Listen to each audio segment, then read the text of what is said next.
Very forward. So do you want the full story or do you want the... It gives a little, So condensed full story to save time, right? Yeah. So she showed up in 9th grade. We started dating in 10th grade. She came 9th grade just before summer. And I had the guts to try to get her phone number. We saw each other at a bowling alley over summer. She gave me the wrong number. And I didn't. She says she didn't do it intentionally. To this day, it's still a sore subject. Was it just the home phone? Just the home phone number, right? So just the call. And I called this poor older couple all summer long, pestering them like, do you have a granddaughter named Lauren? Is there anybody, like a family relative, distant relative named Lauren? Like, are you like, sure? I got to see this girl again. I was refusing to believe that she gave me the wrong number. That's funny. Yeah. We get back to school in 10th grade. I had a girlfriend. She had a boyfriend. And we were both like, so we saw each other again. We reconnected, had that funny conversation like, hey, I tried calling you all summer. Like, no, I gave you the number. I'm like, no, this was it. So she had mixed up some numbers she said from Florida. And I'm like, sure, she did. So it was good. We actually, by homecoming time, wound up going to homecoming. I was just going there, didn't have a date. I was just showing up at homecoming. She was coming. She was bringing her boyfriend at the time. I met her outside the front doors and walked her in and left him out front. Whoa. But he was coming to my school. You were just saying you weren't bold. That's pretty bold. That was really bold. Yeah. Oh, he wanted to fight me really bad. Probably still does. Yeah. It was awesome though. So he was coming to my school, so I was like, all right, home turf. I'm just going to go for it. Like, this girl's got to be mine. So he didn't go to that school. No. Okay. So he was from another high school. So he came in, and I was 10th grade. I was doing really well in basketball. I was the sixth man for varsity. Like, I was doing really, really good. The sports career was looking great, right? So I had friends that were junior, seniors, and I didn't ever see it. But basically, what somebody told me is they kind of got a hold of him and just said, like, hey, she's here with John tonight, so you just stay in a corner and stay out of the way. And I was like, wow. So that kind of ended their relationship. You had your posse. He had his Italian posse. I didn't say anything. Like, that's not me, man. I've never been in a fight in my life. Like, that's not me. But I knew that this girl needed to be in my life. I knew that I needed to be in her life. It pays to be Italian, I guess. Yeah. Like, family's everything. You stay away from our bro. You know. So it was good, man. So we started dating. We've been together from 15. She's 37. I'm 36. It's been a bumpy, wild ride, but I've known her, and we've been together more than half our lives. That's awesome. That's pretty cool. That's awesome. We just reached past that point, too, where we've been with each other longer than... point, right? Yeah. Like, is that married longer? So we've been married... I've been married how old's Layla? 17? 18 years. Yes. So this is 19. Will be this October. Will be 19 years. We got married when we were 20, so not quite. But dating since 19, so like it was... I mean, we're at that tipping point where we... been together longer than we haven't. Known each other longer than you haven't, for sure. Yeah. So this is where I get to humble myself a little bit, too, because so it's great that we met young and everything else, but you would think that some of those conversations with grandparents, you would listen and take some of that in and have maybe some aspirations for what you want to do in life. We're pushing halfway through junior into senior year of high school. I have no idea. I have no plans for college. I know I don't like school. I know I don't really want to continue into college. I have no idea what's next. But I know that there's this girl, and she's probably going to want some money coming into the household at some point. So I'm like, I got to figure something out. Then somebody pops up the idea, had some other relatives that went to a trade school, and I'm like, what is that about? Check this trade school out. And here, blessing in disguise. Plumbing and... Yeah, so they had masonry, they did plumbing, kind of like HVAC, right? Power plant. Electricians or... Yep, they did electrician. Then what I wound up going there for was horticulture, landscaping, and turf management. Okay.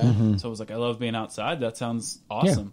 So I wound up getting in. It was, if you got accepted, they only took 14 kids per trade per year, like about 14 to 20. Like, it's a really small. But see, that's good because then you get like quality education. It was that amazing. Way, yeah, it was amazing. So they also had a financial requirement. Is that run through the unions or how it is? No, so this was Williamson Trade School. It's in Media, Pennsylvania. It's still one of the top trade schools in the country. It was awesome. But they had a financial requirement, and the guy that started this school was really cool. He started this school for fatherless boys to try to teach them a trade and help them get into an industry, right? So they could learn a craft. And it morphed into, you could still come to the school even if you had a mom and dad living, but you still had to be under a certain financial threshold. They really wanted to help kids that were struggling get into a better position. So financially, even though we lived good, very modestly. But you qualified. We didn't qualify. Like, my parents made too much money, right? Okay. My dad gets laid off. right around application time. Wow. He gets laid off. How does that work? And I get into the school. Yeah. Like, what a blessing in disguise, Man. right? So I get in and I get accepted. It's like worth a $50,000+ a year scholarship to get into the school. Wow. So the teachers are amazing. Which would have been top-notch. harder to put you through another trade school with your dad keeping the job. Yeah. Actually, wow. So That things work just out kind of in a Works unique out way, like, right? Sure. Yeah.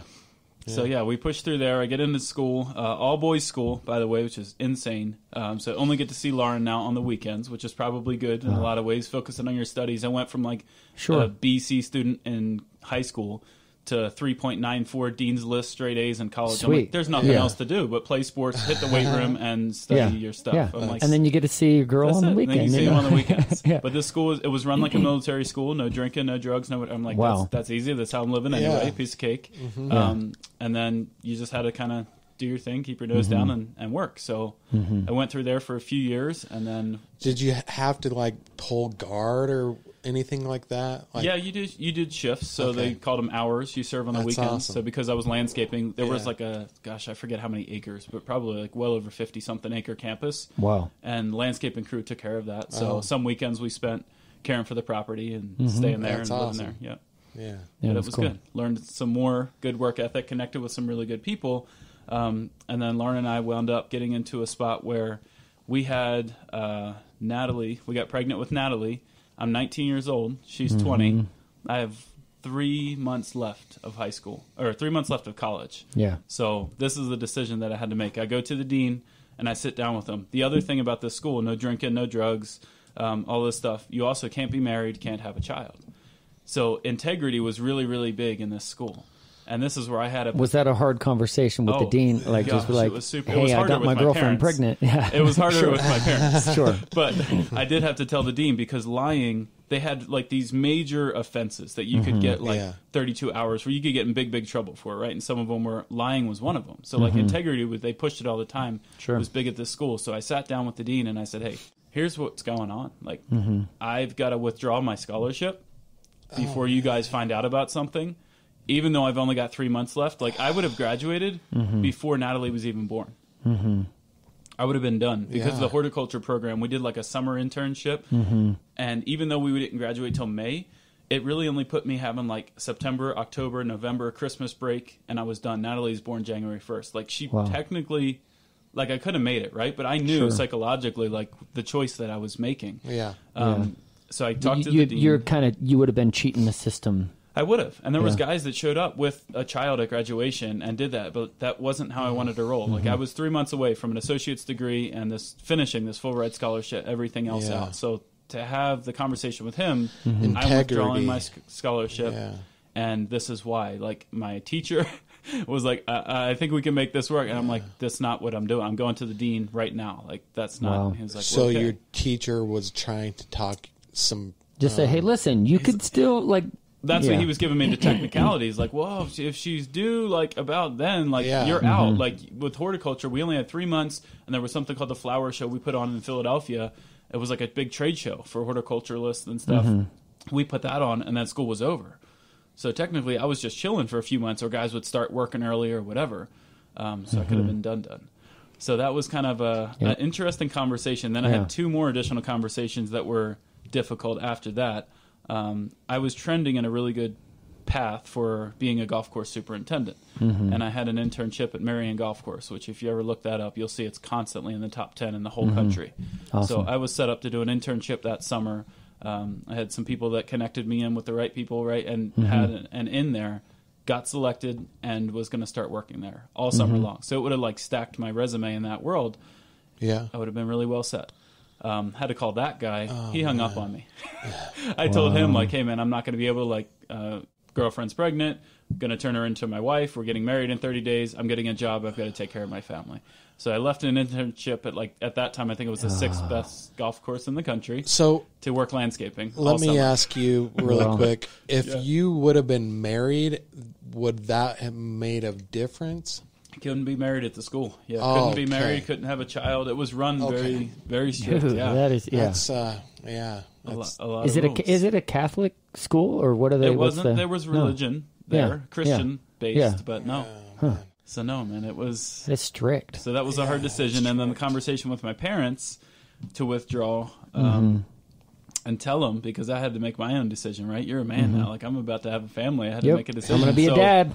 I had to grow up quick. So 19 years old, my wife's 20, baby's on the way. We get married in 30 days, and I go find a job. And I work landscaping and do what I know all summer long. Crap bosses, figuring it out. Like, I'm the only American guy on an all-Spanish crew. Like, luckily I knew some Spanish, but it was very different than what I had pictured, just like being 3 months away from golf course, something, maybe consulting, doing something else in the golf course world. Like, how did that affect you mentally? I mean, was that hard in the beginning, or were you like, you know what, my responsibility is more important than, I mean, like, what does that look like? I didn't think about it a lot. Like, I just started working. So I kind of felt like you kind of revert, and I've heard you say it a little bit, like you kind of default to your level of training, right? So I didn't have a lot of mental training at that point.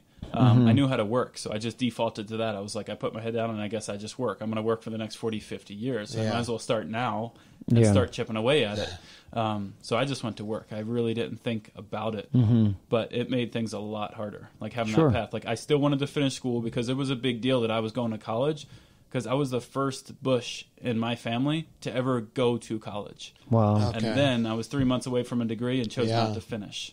Wow. So I finished at finished my associate's degree. It took me 2 years. I was 3 months away. It took me an additional 2 years at a local community college to get my degree in turf management. Yeah.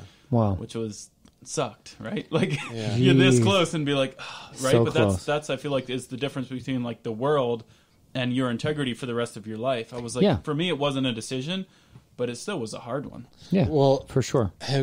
Have you ever had the desire to go back and finish that, like, little bit? So I did. It took me 2 years, but I finished my associate's degree. So I got that wrapped up and got the turf management degree that I was supposed to get there. So that's done. Lauren did nursing school. We had another baby shortly after that. So we had two kids. We're both finished in school. It's busy. We're living with my in-laws. It's as glorious as you could imagine, like just in their basement, right? Talk about like the ideal situation. This is not it. Yeah. So I'm out of my house at 19 and immediately started a family. So it kept me from all the other stuff that my friends were doing in college and everything. I like missed all that. You can be thankful for that, probably. Yeah, I think so. But I think so, because one thing I got. Oh, go ahead. Most of the things you experience in that situation aren't anything to regret. No regret about it. Yeah. I would say that knowing John, like, I'm not trying to put, I'm not trying to tell you what you are, but I would see him as like an ideal dad. Like, he's an amazing dad, and you started it out that way. Yeah. Not intentional. Well, of course there are some things you do intentionally, and that happens to, make a baby. Yeah. But your calling, your highest calling, I believe, for me, is a father. Yep. You know what I mean? A father and a husband. Like, that's my highest calling in life. And you started that out really soon. It might not have been the direction or the timeline that you thought initially, but you still became like your highest calling. Yeah. Anyways. It's been good. So fast forward a few years. So I get through landscaping and I actually circle back and get into the golf course world, finishing my degree, and I start to have some realizations. I start to wake up a little bit, and I'm seeing that I got done my degree. I'm working alongside guys that are making 50, 60 grand a year, and I'm like, wow, that's a lot of money. I got two kids. That'd be awesome, but I'm getting paid like 30-something. And I still thought that was a ton of money. But I got done my degree, and I thought that the next year, like, this is it. Like, I'm going to go straight to 50. I've got my degree now. They're going to pay me what I'm worth. Like, I'm going to make what my colleagues are making. I'm doing the same work. Why the heck wouldn't they? Yeah. That year I get a 3-cent raise in the world. Like, I know murder's not right, so I'm not going to go that route. But I'm thinking a lot of very unkind things towards my boss. Right? And I'm like, this is not going to fly. Like, we're barely making ends meet. Yeah. I don't know where it's all going. I'm learning about taxes. Even and a dollar raise would have been too little. 3 cents. I'm like, I almost would have rather she gave me nothing and just been like, I was like, it was such an 3 cents. Yeah. So 3 cents an hour, and I realized then I was grateful for it because it completely opened my eyes. I'm like, what is my boss like? what are my coworkers like? What is their family dynamic? I started looking at the bigger picture of everything, and I'm like, well, she's alone. He's divorced. He's an alcoholic.